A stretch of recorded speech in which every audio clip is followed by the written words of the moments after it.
fadado ao fracasso, a ideia hoje é, vamos consertar o Estado, aí nós vamos ter bons cidadãos. O que para mim é uma ideia ridícula. Sabe por quê? Hitler consertou o Estado alemão.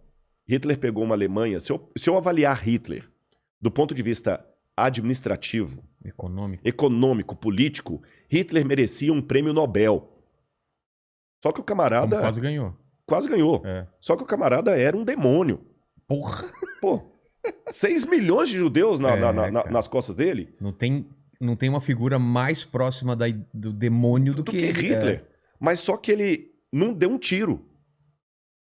A gente fala muito do Hitler, mas esquece que Hitler não deu um tiro. É verdade. Ele não assassinou diretamente ninguém. É o poder da palavra, das ideias. Das ideias, numa Alemanha que é o berço da cultura. Pelo menos... Não eram burros, eram pessoas cultas. Pelo contrário, até hoje. Um dos meus doutorados é em teologia. Então... E a gente, para fazer doutorado em teologia, você tem que estudar pelo menos um pouco de alemão, porque tem palavras em alemão que não se traduzem na filosofia e na teologia. Que é impossível, né? Não, a Alemanha... quer dizer uma coisa e aquilo... E é só aquilo em alemão. Você entendeu? Zeitgeist. Zeitgeist, o espírito do tempo. E né? mesmo assim não é o significado mesmo. Não é. Schadenfreude, que é uma alegria na desgraça. Então tem muita coisa. Eu não falo alemão, mas eu tive que aprender um pouco de alemão para poder entender o pensamento alemão.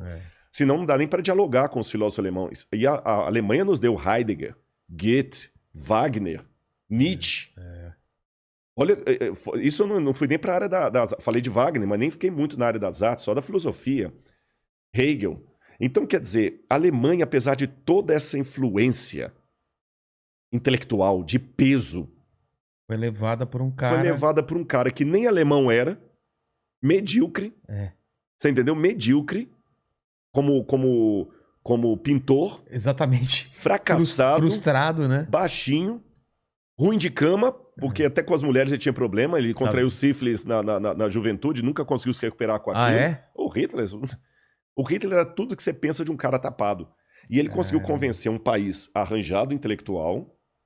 Você tá entendendo? Uma loucura Uma absurda. loucura. Então se consertar o Estado resolvesse o problema, não teria o nazismo com 6 milhões de mortos. Exatamente. Então, às vezes, o que eu penso é que, às vezes, essa ideia de querer consertar o Estado para consertar o indivíduo é encontrar a mulher com o amante na cama e queimar a cama.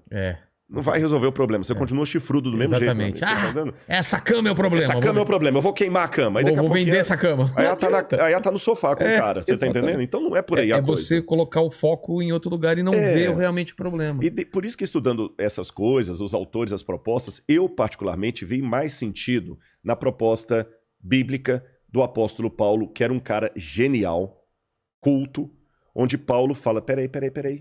O problema não está na sociedade. O problema está no indivíduo. O indivíduo tem que ser redimido.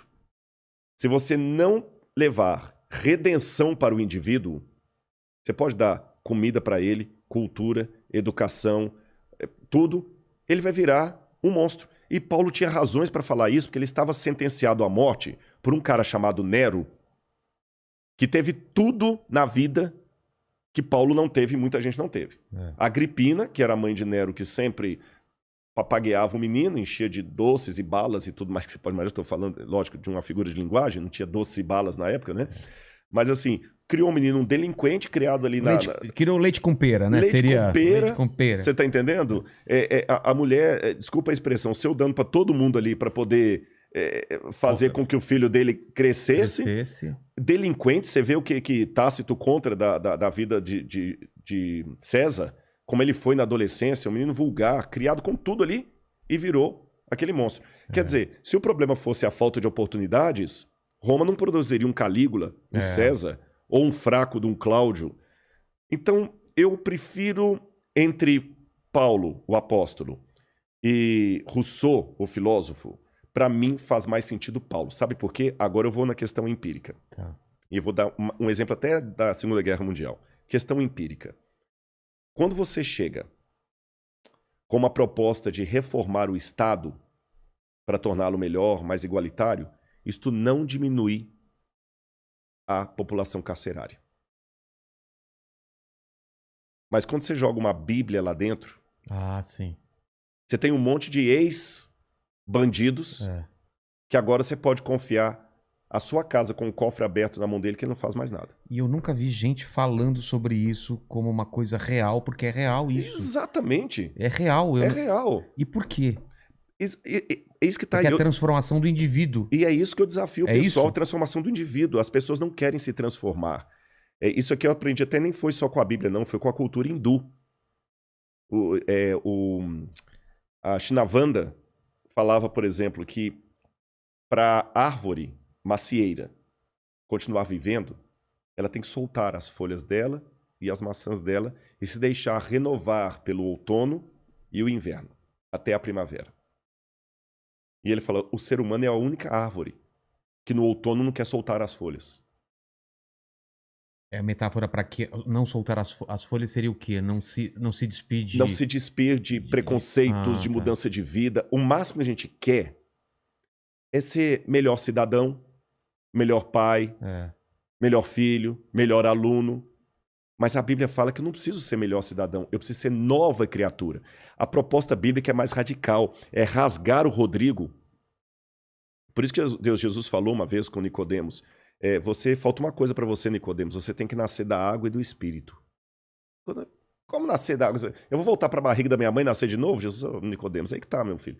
Jesus também é um cara bem-humorado, eu falei isso com você. Então, a gente estava conversando sobre isso. Ele falou, olha, se eu tô falando das coisas da terra, você não tá entendendo, como é que você quer que eu te fale do céu? Aí ele usava metáfora, parábola, exagero. E Jesus jogou direto. Mas são as ferramentas que a gente usa para fazer piada. Exatamente. Né? Só que não parecem piadas porque ressoavam na época, né? Não é? O que eu vou falar aqui vai surpreender muito. Tá. Jesus não era um comediante. Mas ele usava a mesma ferramenta dos comediantes para atrair a atenção das pessoas. E ele desafiava. Jesus despia você só com o olhar e com as palavras dele.